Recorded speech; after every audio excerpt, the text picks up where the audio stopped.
Well, I'm Richard Heinberg, Senior Fellow with the Post-Carbon Institute. I've written several books on the subject of fossil fuel depletion. My first book on the subject was called The Parties Over: Oil, War, and the Fate of Industrial Societies. I first became concerned about fossil fuel depletion about 12 years ago when I read an article in Scientific American called The End of Cheap Oil by two petroleum geologists. I immediately understood, as I hadn't before, the central importance of energy to modern industrial societies, and particularly oil, because we're dependent on oil for about 95% of our transportation: planes, trains, automobiles, ships. Basically, if the oil stops flowing, our society starts coming apart at the seams. The folks who look at the problem of fossil fuel depletion and who see that our future is almost inevitably going to be characterized by less energy see a pretty dire situation. You know, a lot of folks assume that, you know, if fossil fuels do get more scarce and expensive, we'll just ramp up alternative energy sources and you know, it'll all be the same, it'll all look the same, except we'll be driving electric cars.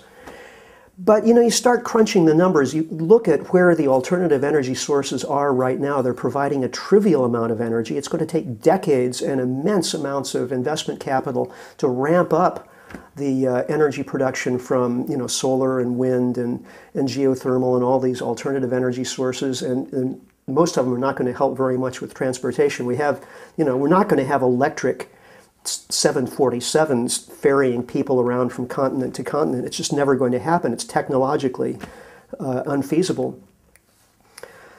So you look at that, and the implications are pretty dire. I mean, can modern democracies operate in a situation of no economic growth? Because that's what we're really looking at. Historically, there's been a very close correlation between increased energy consumption and economic growth. So if the amount of energy we can use is declining, we may be seeing the end of economic growth as we've defined it, basically right now.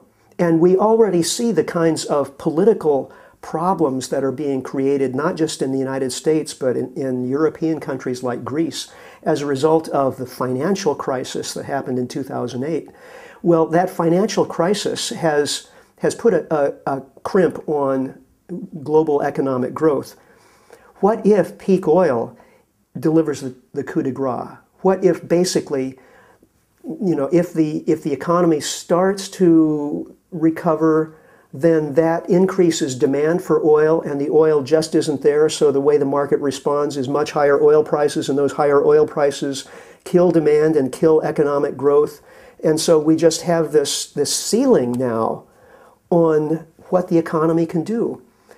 What happens to our political system without economic growth? What politician is going to be able to stand up in front of the American people and tell them the truth? Every politician is going to want to promise more economic growth and blame the lack of growth on the other political parties. So we throw these, you know, these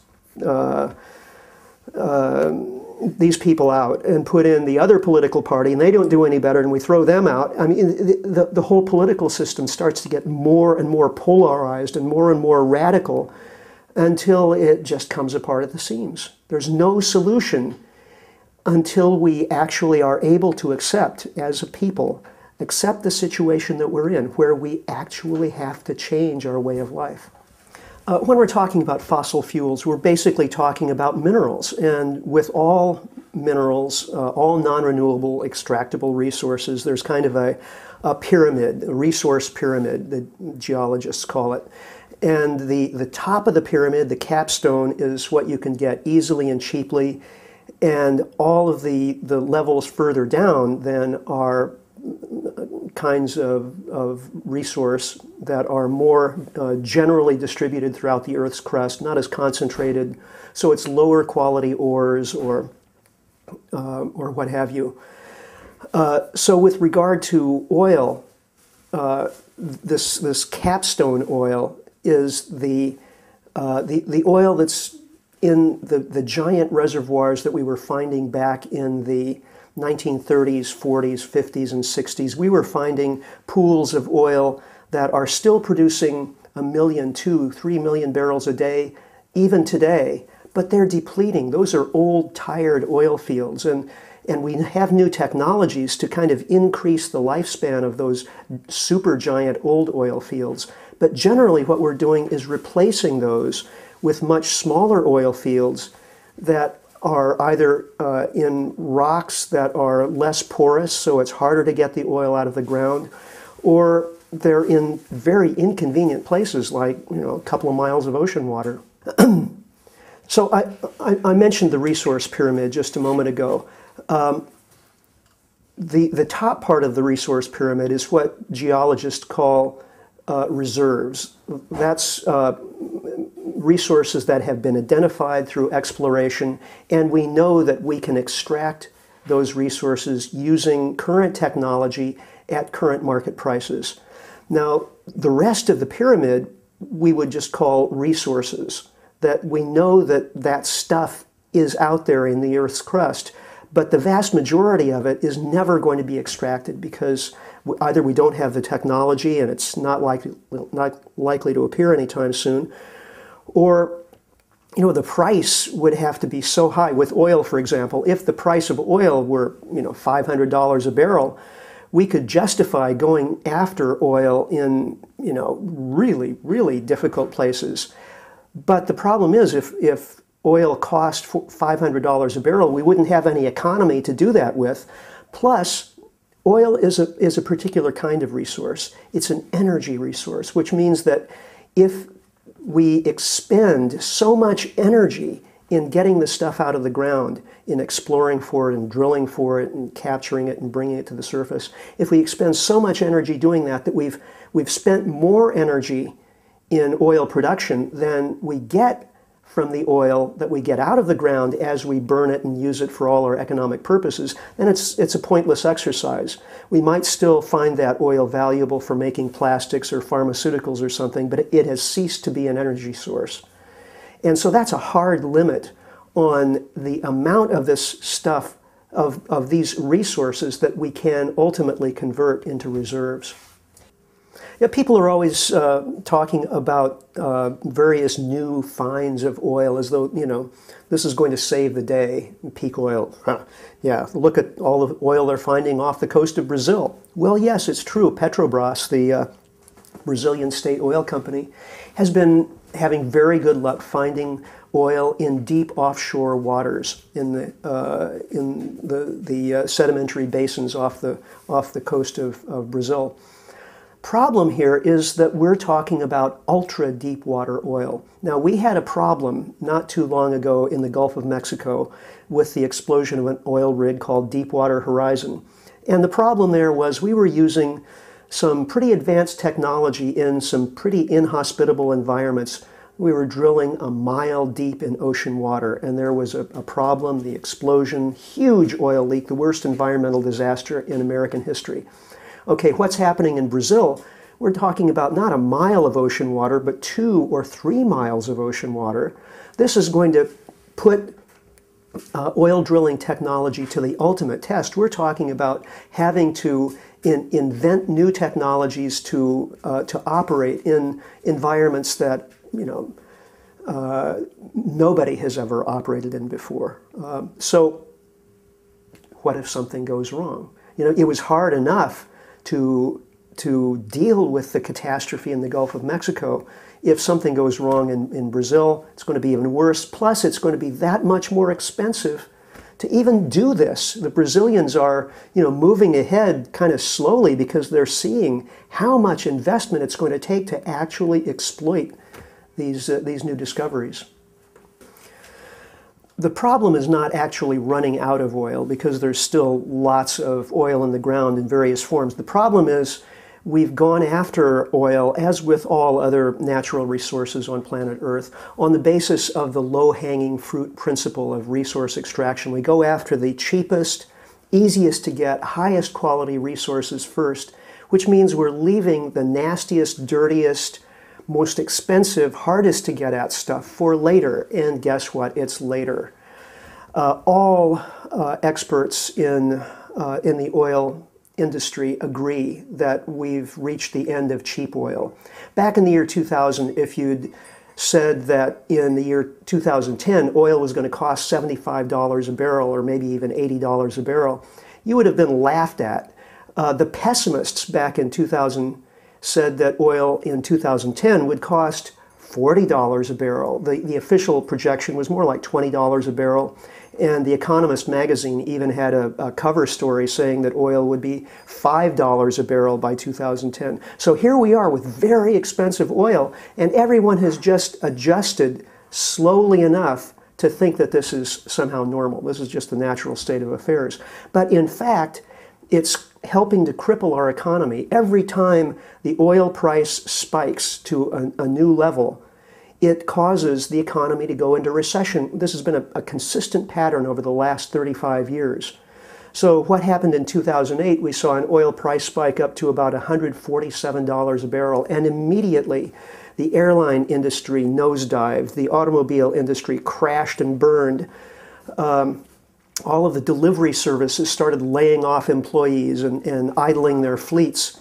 Well, the price of oil came back down to only $70 a barrel, which is what we have now. But most people don't understand. Historically, this is a very high price, and it reflects the fact that these days, in order to get oil, we have to drill in a mile or two of ocean water. We have to go to countries that are politically unstable. We have to, think about using things like tar sands that aren't even liquid oil. It's stuff that has to be mined from the ground and heated, using lots of energy. So all of this is going to be expensive and more expensive as time goes on. And the amount that we're going to be able to get is slowly going to diminish. There's increasing discussion in some quarters, at least, about the problem of oil depletion, and it usually goes by the moniker of peak oil. But in fact, the same principle holds true with all non-renewable resources and some renewable resources as well, like fish in the oceans and so on. So we really are facing a peak everything crisis. Sometimes people point to resources like coal, for example, as being super abundant. We have 200 years worth of coal.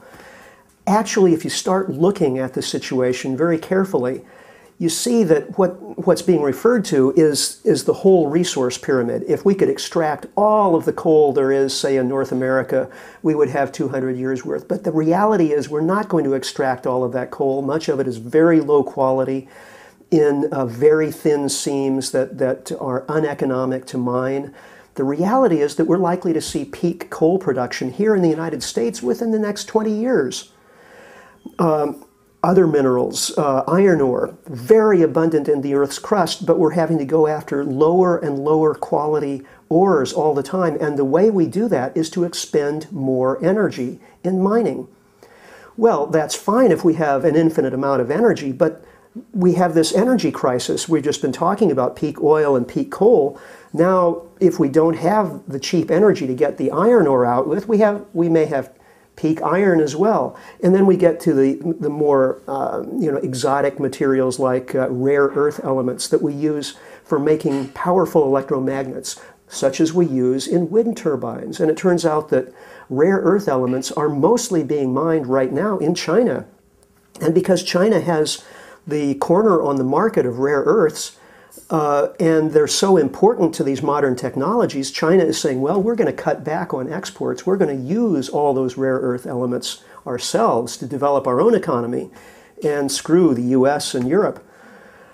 We could go on. Indium, tantalum, elements that are necessary to making cell phones and LCD screens. All of these things are depleting non-renewable resources that are becoming more scarce, that are going to become more expensive. So, really, essentially the problem is we've got too many people using too much stuff too fast in an economy that only knows how to grow. We're also facing problems with future supplies of uranium. A lot of people say, well, the solution to the energy crisis is going to be nuclear power? Well, first of all, nuclear power makes electricity. It doesn't make liquid fuels for cars and trucks and planes. But also, nuclear power depends upon another depleting non-renewable resource, i.e. uranium, which is becoming more scarce, and we're going to have supply problems by mid-century. So if we start building lots of new nuclear reactors now, that will even shorten the lifespan of the existing uranium reserves. Then there's phosphate rock that gives us phosphorus for conventional industrial agriculture. Industrial agriculture is very, very dependent on phosphorus. And without those inputs of phosphate rock, industrial agriculture just, grinds to a halt after the course of a few years as the soil depletes in that element. Again, we're probably past peak phosphorus. Natural gas is looking better than it did a few years ago because we have this new technology called fracking, where we can find natural gas in very tight reservoirs where the rocks are not very porous at all. And ordinarily the natural gas just wouldn't flow. You drill a borehole and the natural gas would basically just stay where it is in the rock. Even though it's there, it wouldn't flow into the well. But with this new technology, by injecting chemicals, and mostly water, but some interesting chemicals, it opens up the pores of the rock, and then also horizontal drilling, and then setting off explosive charges along the drill path to open up the rock. All of these things are making this unconventional gas more accessible. And the industry is playing this up huge. It's saying, well, this is a game changer. Suddenly we have 100 years worth of natural gas. Well, wait a minute. This new technology is still very, very young. And what we're actually seeing is it's much more expensive to use this technology than the conventional natural gas drilling technology. So that means natural gas prices have to be much higher for these companies to make a profit. Right now, they aren't actually making a profit. What they're doing is they're trumpeting the amazing potential of this technology in order to gain investment capital from, from investors. And they're subsisting on investment capital rather than profits. Natural gas prices are going to have to double before these companies are actually producing a profit. And when natural gas prices get up to that level, then, industrial users start to, drop off the table. Natural gas gets too expensive. Of course, we use most of our oil for transportation, but a very significant portion of the oil that we use is for the food system. And in total, we use about 7 calories of fossil fuel energy for every calorie of food we produce. Now, this is an extraordinary situation because historically, agriculture was all about producing energy for human society. I mean, this is the most basic energy source we have, the food we eat. So to have a situation where it's costing us energy to produce food, it could never have happened prior to fossil fuels. So we use oil especially for transporting inputs to the farm and outputs from the farm to ultimately to our plate. We use fossil fuels for making nitrogen fertilizer. We use oil for running tractors and combines and seeders and all the other farm machinery, motorized farm machinery, for crop drying, for animal operations, and so on. Now, as oil becomes more expensive, what happens is that puts more pressure on farmers. And sooner or later, those higher costs get passed along to consumers in the form of higher food prices. But in the meantime, what you get are farmers going bankrupt because the food prices really aren't high enough for them to be able to stay in business and still pay for those fossil fuel inputs. So we have a food system that is addicted to oil. And as oil becomes more scarce and more expensive, that food system is going to be threatened in some pretty serious ways. Yeah, well, the notion that we're facing an agricultural crisis and a food crisis is becoming much more widespread now. Many experts on food systems are raising the alarm. You know, I think many folks tended to assume that genetically engineered food crops would sort of come to the rescue. The artillery, the cavalry would come to the rescue at the last minute, and we would have all these crop varieties that can grow in salty soil and be much more productive per acre and so on. But it hasn't really worked out that way. Most of the genetically altered food crops really are just designed to protect the crop from a certain patented kind of herbicide or something like that. So they've been, you know, very useful to the companies that have marketed them, but they haven't really expanded our food supply or made our food supply any more resilient. Just the opposite.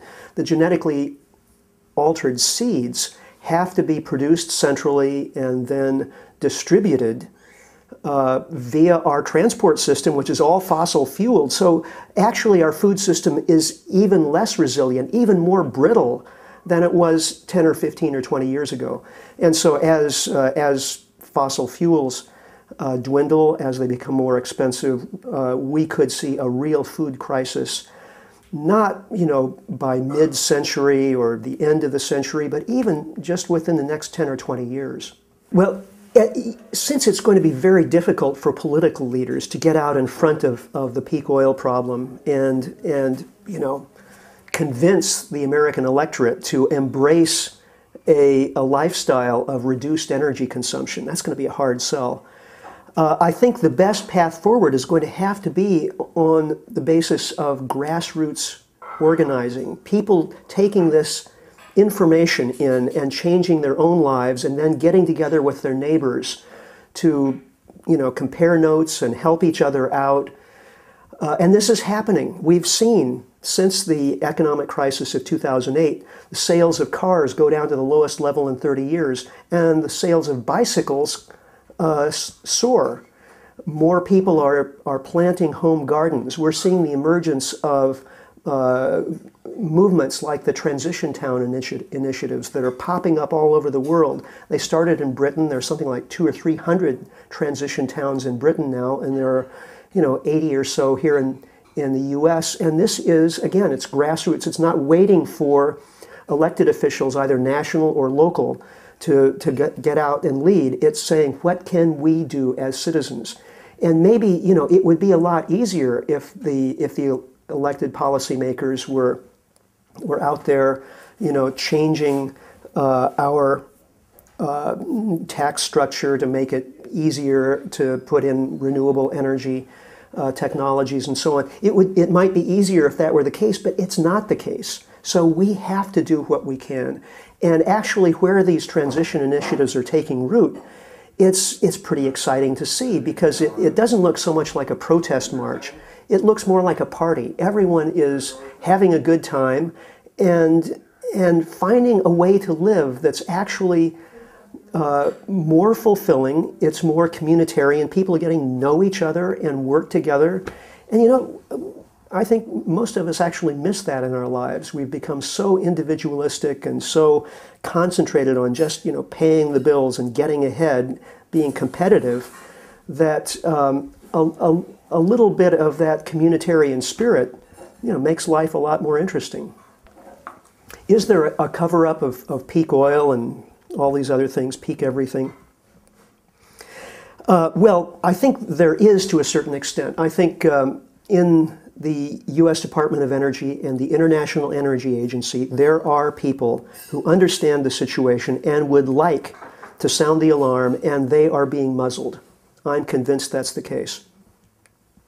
However, in a broader sense, I think that's more or less inevitable, because we have a political system and an economic system that are so entwined with economic growth that if anyone comes out and tells the public, you know, well, economic growth may not be possible anymore, and we're just all going to have to get used to living with less, you know, what does that do? It makes the stock market crash. It makes investments go sour. The whole economic system starts to come apart. Nobody wants to be responsible for that, especially after what happened in September 2008. So everybody just wants to put a nice smiley face on things and assure all and sundry that, you know, we'll have plenty of energy in the future. Either there's lots of oil out there in, you know, the Canadian tar sands or someplace, or if there isn't enough oil, we'll be able to get all the energy we need from, you know, nuclear and solar panels and wind turbines. And we shouldn't worry. Whatever you do, don't worry about economic growth or energy. But it's a lie. We should be very worried, because this is the whole basis of our modern way of life, and that basis is being gradually taken out from under us. Please come back and watch complete interviews with each of the experts.